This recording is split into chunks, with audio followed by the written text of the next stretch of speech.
ঘরে বানানো এই লাচ্ছি দিয়ে আপনি যদি ইফতার করেন তাহলে কলিজা একদম ঠান্ডা হয়ে যাবে। সত্যি বলছি, একবার ট্রাই করেই দেখুন বাসায়।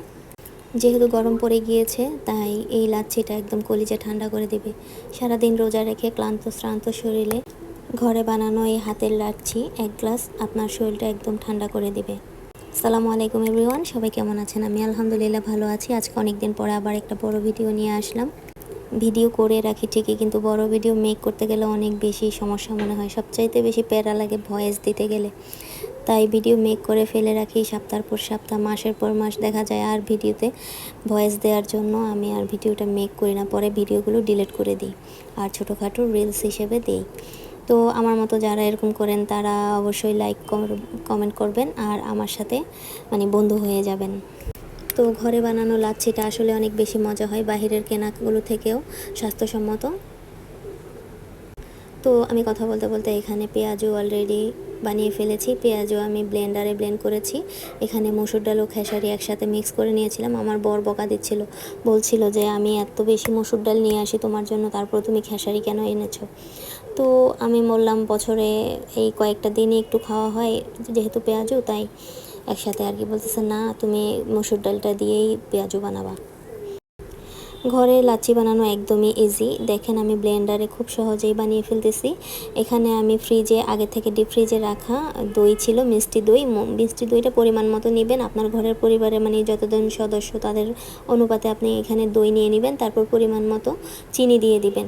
যেহেতু মিষ্টি দই আমি বেশি চিনি দিই না, আর আমার বাসায় সবসময় লাল চিনিটা ইউজ করি। তো দেখেন আমি এখানে পরিমাণ মতো লাল চিনি দিয়ে নিয়েছি।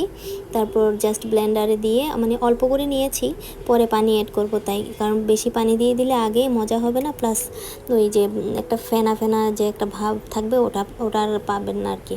তাই অল্প করে পানি দিয়ে ব্লেন্ড করে নেবেন, পরে পানি অ্যাড করবেন বেশি করে। আর এখানে দেখতে পেয়েছেন ভিডিওতে আমি দেখিয়ে দিয়েছি। খুব সুন্দর এই প্রসেসে আপনি লাচ্ছিটা বানিয়ে বাসায় ট্রাই করে দেখতে পারেন, খুবই মজা লাগে। আর অবশ্যই আপনাকে দইটা ভালো দই নিতে হবে। যদি ভালো দই থাকে তাহলে তো ভালোই, আর না থাকলে তো করার কিছু নাই। হাতের কাছে যেই দই পাবেন, টক দই দিয়েও করা যাবে। টক দই চিনি বেশি দিতে হবে, অনেক বেশি চিনি দিতে হবে, জাস্ট এটাই আর কি। আর এখানে আমি কথা বলতে বলতে আজকে রান্নাবান্নাও কমপ্লিট করে নিয়েছি। বুট বাসায় বুট ভাজি, আর আজকে আমি কই মাছ দিয়ে এখানে কাঁচা টমেটো দিয়ে রান্না করেছি। আপনাদের ভাইয়া এটা খেতে অনেক বেশি পছন্দ করে। কাঁচা টমেটোটা উনি নিজেই কিনে নিয়ে আসছেন।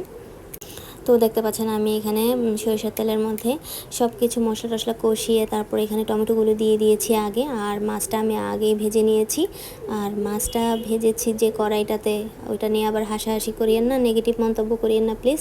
কারণ এইসব কড়াইয়ের মধ্যে মাছ ভাজলে মাছটা খুব সুন্দর করে উল্টিয়ে যায়।